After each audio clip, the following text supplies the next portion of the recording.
Bonjour et bienvenue pour ce nouveau culte en ligne. Ça faisait déjà quelques mois qu'on s'était plus vu, mais on recommence.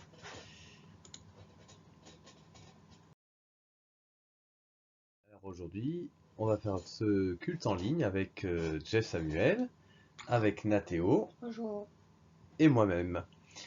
Ce dimanche est un dimanche particulier. Dans beaucoup d'églises en France, aujourd'hui, on va parler de l'église persécutée. C'est ce qu'on appelle le dimanche de l'église persécutée. Ça veut dire quoi, persécutée? Ça veut dire ils se font maltraiter, tuer. Voilà.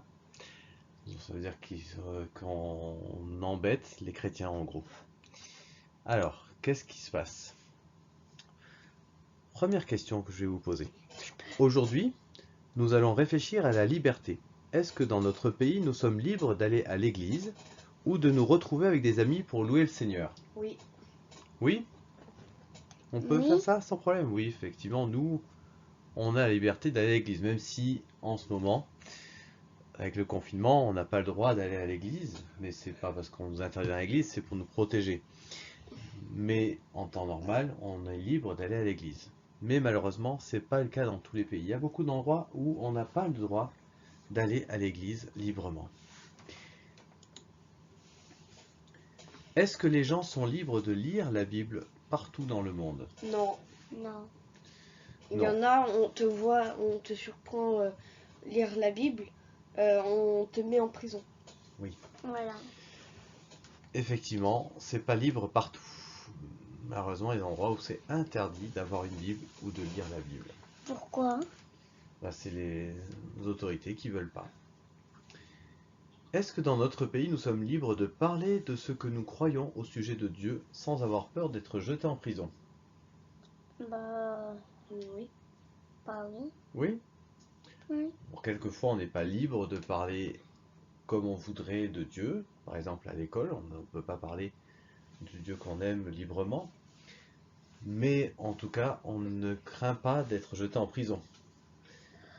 Hein, on ne risque pas d'être jeté en prison parce qu'on parle de notre foi. Est-ce que partout dans le monde, les gens sont libres de manger, de boire, d'aller à l'école, d'obtenir des diplômes, de se marier et de travailler sans être mis à l'écart parce qu'ils sont chrétiens? Non. Non.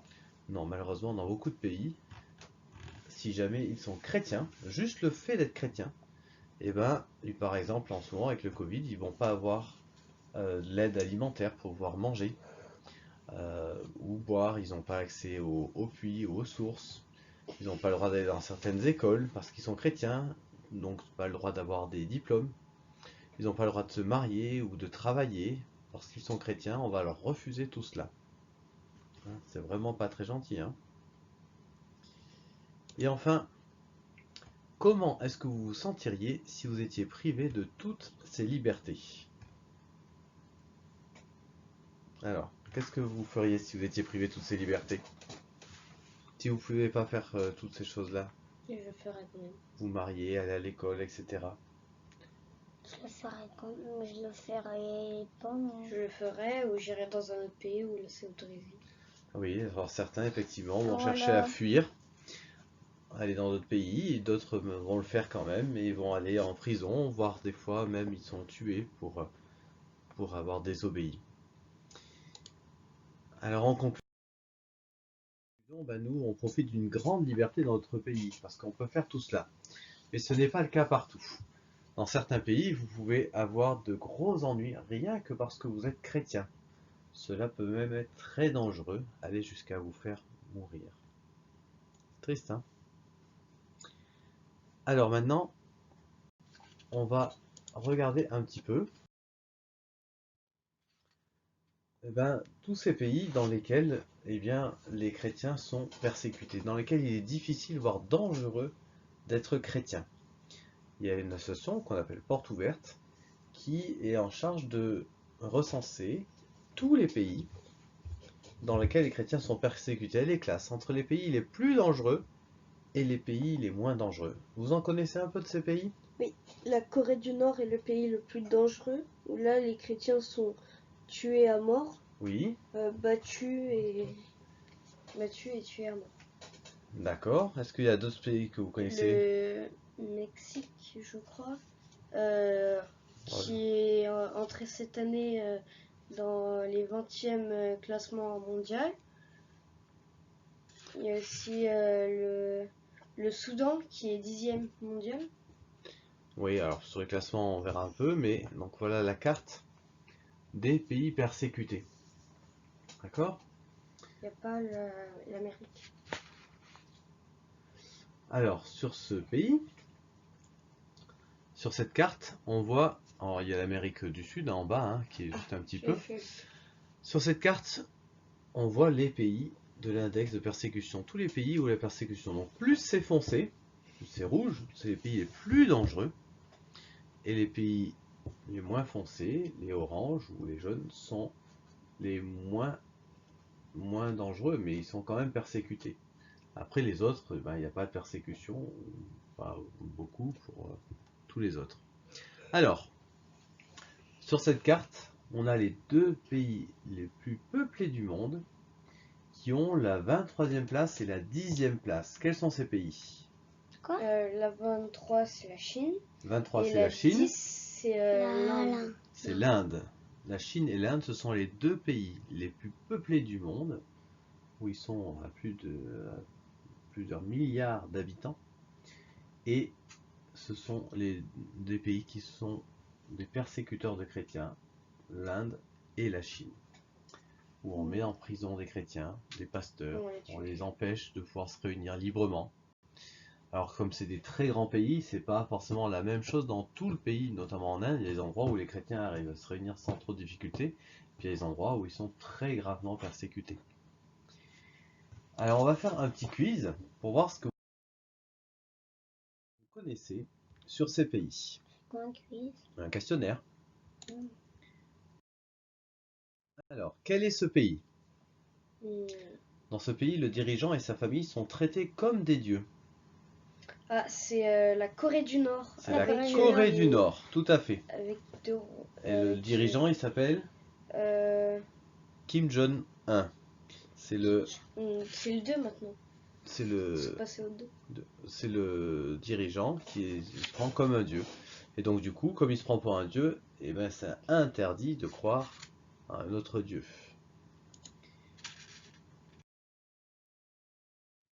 Ce pays. Chine. La Chine. C'est un pays gigantesque. Il partage ses frontières avec 14 autres pays. C'est-à-dire tout au long de ses frontières, il y a 14 autres pays. C'est un grand pays, hein. Et on a vu que c'était un des plus peuplés du monde. Avec la... Quel est ce pays? Ça, c'est. Il y a plus de 520 langues qui sont parlées dans ce pays. C'est le Non, c'est le Nigeria. Nigeria. C'est le Nigeria, en Afrique. Quel est ce pays? Dans ce pays, le service militaire dure en moyenne 6 ans et demi. Parce que c'est un pays qui est tout le temps en guerre. Eh bien, ce pays, c'est l'Érythrée. L'Érythrée. Je connaissais pas. Quel est ce pays maintenant? Ce pays, c'est Ça se trouve en Amérique du Sud. En Amérique du Sud, C'est le la... Mexique. Non, c'est la Colombie. Ah, la Colombie. Voilà. La Colombie. Ce pays est nommé selon un explorateur italien très connu. Et puis, enfin, quel est ce pays? Ce pays était autrefois appelé la Perse. Dans la Bible, on parle souvent de la Perse.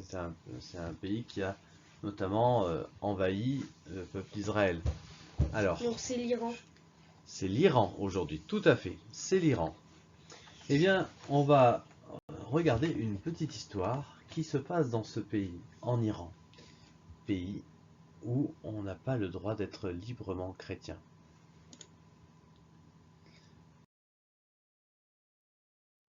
On va regarder l'histoire de Ami, surmonter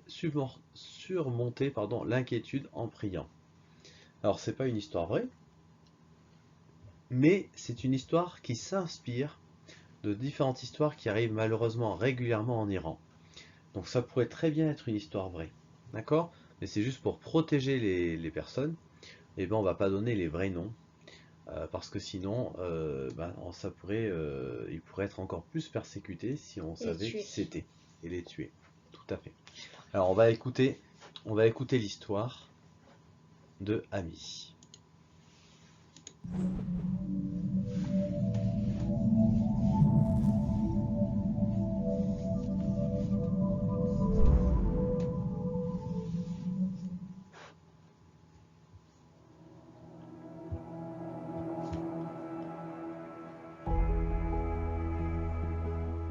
Salut, je m'appelle Ami. Je vis en Iran, là où c'est dangereux de suivre Jésus. Mes parents sont chrétiens, mais en secret. Nous allons à l'église chez le pasteur Milad. J'aime bien le pasteur Milad. Chaque semaine, il nous raconte tout sur Jésus. Comment il est mort pour tout le monde et aide les gens à être amis avec Dieu. Un jour, nous étions en route pour l'église quand nous avons vu le pasteur Milad être emmené dans une voiture de police. Quand nous sommes rentrés à la maison, maman nous a expliqué. Le pasteur Milad a été arrêté et maintenant il est en prison Pourquoi? pour nous avoir appris qui est Jésus et combien il nous aime. Alors, le pasteur Milad est allé en prison pour nous? Pourquoi a-t-il fait ça? Parce que le pasteur Milad suit l'exemple de Jésus. Jésus nous a tellement aimés qu'il est mort pour nous sauver. Et le pasteur Milad était si plein de l'amour de Jésus qu'il a choisi de le partager avec nous, même s'il savait qu'il pouvait aller en prison pour ça. Qu'est-ce qui va arriver au pasteur Milad? Je ne sais pas, mais avec Jésus, il y a toujours de l'espoir. Je sais que tu t'inquiètes pour le pasteur Milad. Mais Jésus nous dit que nous pouvons lui faire confiance au lieu de nous inquiéter. Il dit « Ne laisse pas ton cœur s'inquiéter. Crois en Dieu, crois aussi en moi. » Et si on priait pour le pasteur Milad ?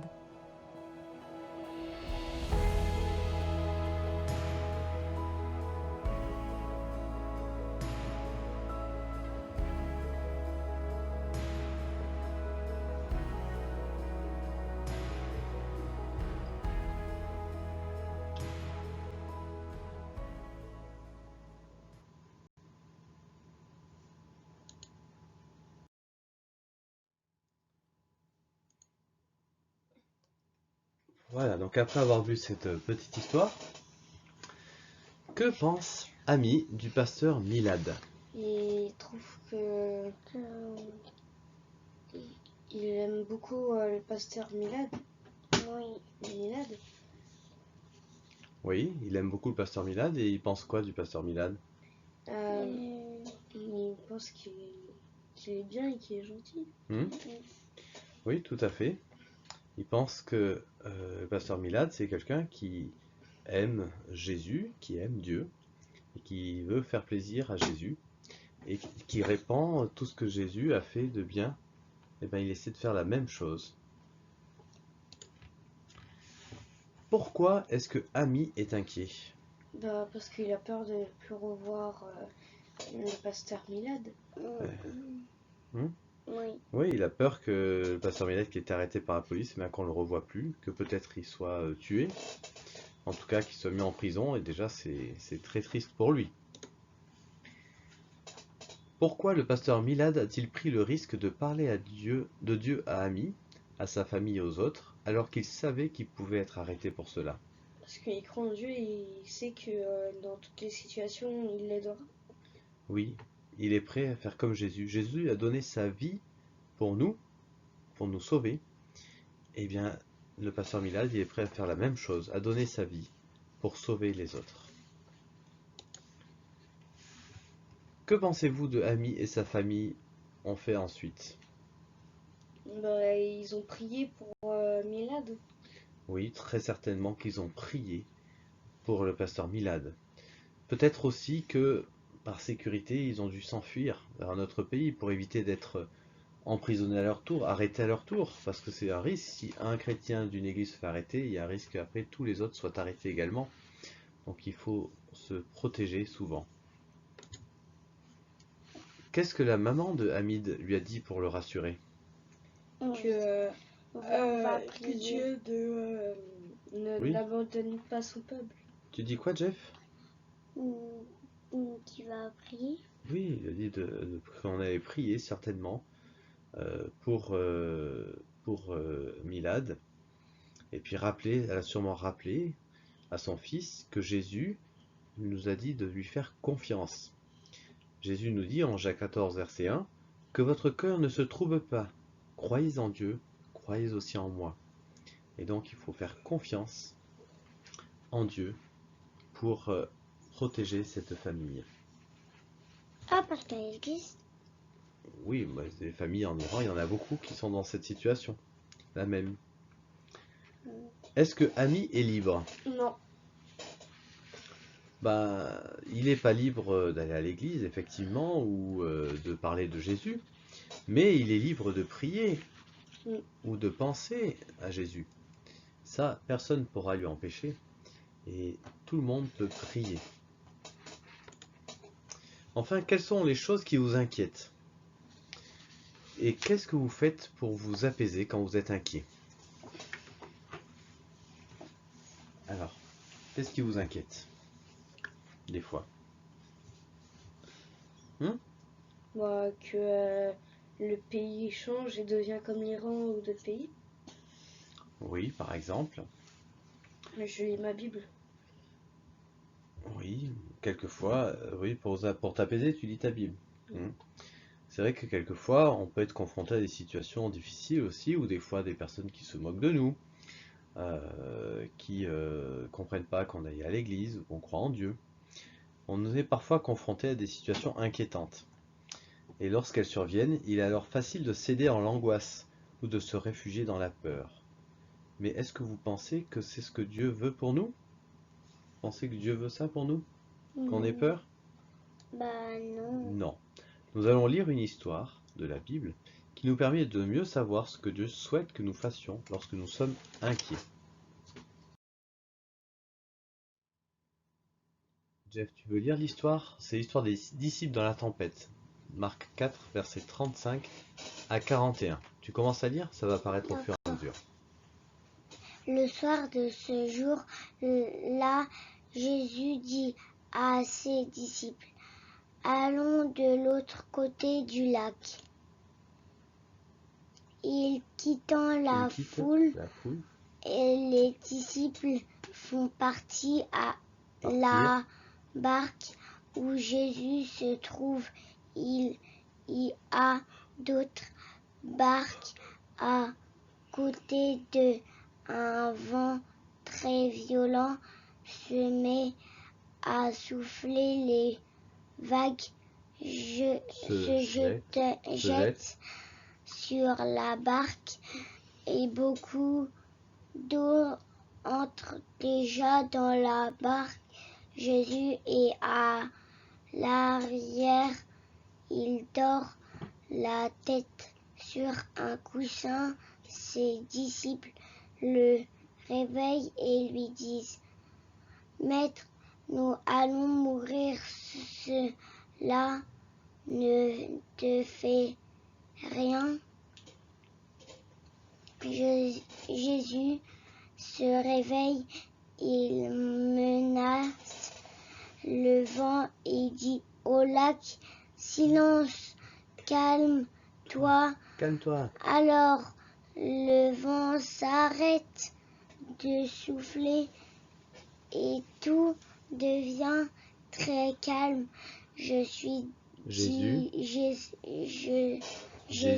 dit à ses disciples, « Pourquoi est-ce que vous avez peur? Vous n'avez donc pas encore de foi? » Mais les disciples sont effrayés et ils se disent entre eux, « Oui, qui donc est cet homme? Même le vent et l'eau lui obéissent. » Qui donc est cet homme? Même le vent et l'eau lui obéissent. Merci Jeff. Alors, quelques petites questions. À votre avis, quel est l'un des pires endroits où l'on peut se trouver lorsqu'une tempête se lève? Dans une barque sur l'eau. Sur l'eau, dans une barque sur l'eau, au milieu de l'eau. Et pourtant, là, les disciples il y avait plusieurs disciples qui étaient des pêcheurs avant. Donc ils connaissent bien la mer ou le lac, qui savent bien naviguer, et pourtant là ils avaient très peur. Hein, donc on peut penser, hein, si les disciples avaient peur, pourquoi les disciples sont-ils inquiets dans la barque? Ben, c'est certainement parce que la tempête elle est très violente. Ça leur fait peur. Et malgré leur habitude, eh ben, ils voient le danger. D'accord? Et normalement, quand on a peur, qu'est-ce qu'on fait? On réveille celui qui peut faire. Ah oui, ils vont réveiller Jésus. Que se passe-t-il finalement lorsque les disciples réveillent Jésus? La tempête s'arrête et Jésus leur dit que pourquoi avez-vous peur? Oui, alors d'abord, quand ils réveillent Jésus, est-ce que Jésus il est paniqué, il a peur aussi? Non. Non. Non, lui Jésus il n'a pas peur du tout. Il se réveille calmement, hein, et il va dire quoi? Il va dire, calme-toi, tempête. Il va dire à la tempête de s'arrêter. C'est possible, nous, de dire à la tempête de s'arrêter? Non. On peut Pourquoi? le dire. On peut Pourquoi? le dire. Mais pourquoi elle s'arrêtera nous, pas. pourquoi nous et Jésus c'est pas pareil? Parce que Jésus c'est Dieu. Parce que Oui. Jésus il est Dieu. Et Dieu, eh ben Dieu il peut tout, c'est lui qui a créé toutes choses et donc tout est possible pour lui. Il peut arrêter la tempête, il peut déplacer des montagnes. Et nous, ce qu'on peut faire, c'est prier Dieu. Comme les disciples ont réveillé Jésus, on n'a pas besoin de le réveiller, il est tout le temps là. On peut simplement lui prier, lui demander d'arrêter la tempête. Mais effectivement, Jésus, après, il va pas se recoucher, il va poser cette question. Pourquoi? Comment se fait-il que vous n'ayez pas de foi? Pourquoi Jésus pose cette question? Parce que alors, s'ils sont avec Jésus, ils doivent ne pas avoir peur de quelque chose. Tout à fait. Avec Jésus, eh bien, on ne devrait pas avoir peur parce qu'avec Jésus, on a Dieu avec nous. Et Dieu, il peut tout. Et donc, s'il peut tout, ben, pourquoi est-ce qu'on aurait peur? Il y a un verset dans la Bible qui dit, si Dieu est pour nous, qui sera contre nous? Si Dieu est avec nous, ben alors, personne ne peut rien contre nous. Hein? Et nous, est-ce que vous avez des exemples de tempêtes ou de problèmes dans votre vie que vous aimeriez voir Jésus calmer? Est-ce que vous pensez qu'il peut agir pour vous comme il agit pour les disciples? Oui? Tu penses que Jésus peut agir pour toi comme il agit pour les disciples dans la tempête encore aujourd'hui? Oui. Eh oui. Et qu'est-ce qu'il faut faire? Prier. Il faut prier. Il faut tout simplement lui parler, lui demander. Hein? Eh bien, il y a un verset qu'on va apprendre aujourd'hui. C'est un verset qui se trouve dans le psaume 46, verset 10. Arrêtez et sachez que Jésus, Que je suis Dieu. Psaume 46, verset 10. Arrêtez et sachez que je suis Dieu. Hein, ça c'est un verset important. Dans toute chose, il faut s'arrêter et dire, mais, si on sait que Dieu, il est Dieu, Dieu qui peut tout, qui est le Tout-Puissant, et bien alors, on peut arrêter d'être inquiet, arrêter d'avoir peur. Hein, le verset exactement dans le psaume 46, alors c'est verset 10 ou verset 11 selon les versions, et dans la version Parole de vie par exemple, il est dit, le Seigneur crie, arrêtez et reconnaissez que je suis Dieu. Je remporte la victoire sur tous les peuples, je remporte la victoire sur toute la terre. On peut être certain, si Dieu est avec nous, eh bien on ne peut arrêter d'avoir peur. Dieu prend soin de nous. N'est-ce pas? Oui. Arrêtez et sachez que je suis Dieu. Alors, on va prier notre Dieu Tout-Puissant pour nous secourir dans la détresse et secourir les chrétiens persécutés.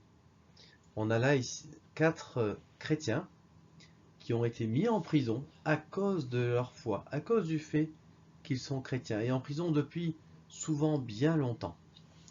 Par exemple, en Chine, Alimjan Imit est en prison depuis 2008. Depuis 2008, et on est actuellement en 2020. Ça fait 12 ans. 12 ans qu'il est en prison. Hein, il a été condamné à 15 ans de prison, accusé d'avoir livré des secrets d'État à des organisations d'outre-mer. Il était responsable d'une église de maison au sein d'une minorité ethnique.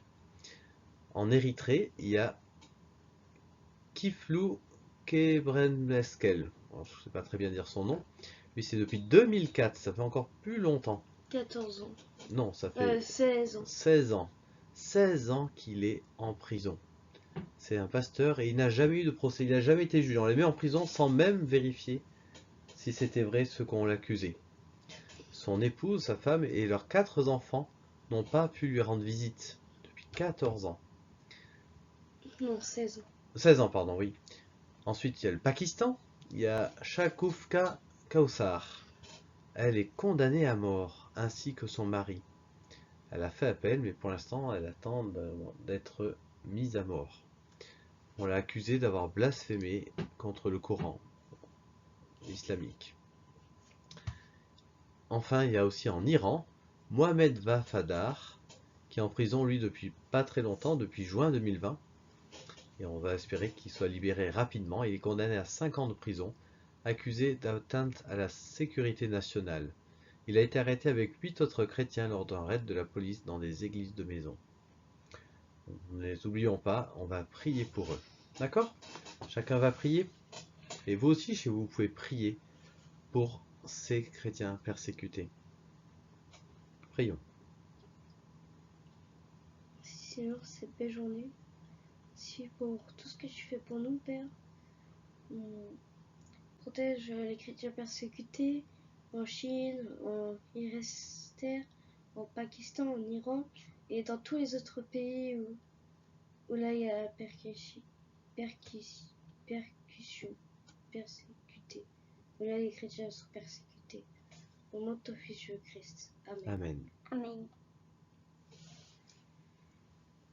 Oui, Dieu Père, on veut te prier pour te remettre nos frères et sœurs qui sont emprisonnés à cause de leur foi, parce qu'ils ont voulu parler de toi, parce qu'ils ont aimé leur prochain et qu'ils voulaient qu'eux aussi puissent connaître la vérité. On pense à Ali Imjan en Chine, qui est en prison depuis 2008, à Kiflou, en prison depuis 2004 en Érythrée, à Shagufta au Pakistan, en prison depuis 2013, et à Mohamed en Iran, en prison depuis juin. On voudrait vraiment que tu sois avec chacun d'eux, que tu permettes aux autorités de décider de les libérer, et de les laisser tranquilles, qu'ils puissent à nouveau pratiquer leur foi, aller dans des églises de maison librement, pouvoir te prier, lire ta parole, et retrouver leur famille, Père, que tu les réconfortes par ta parole et par ta puissance qui peut toutes choses, Père. Au nom de ton Fils Jésus-Christ. Amen. Amen. Amen. Eh bien, merci pour ce culte et nous avoir suivis. Et puis on vous dit à très bientôt. Au revoir. Au revoir.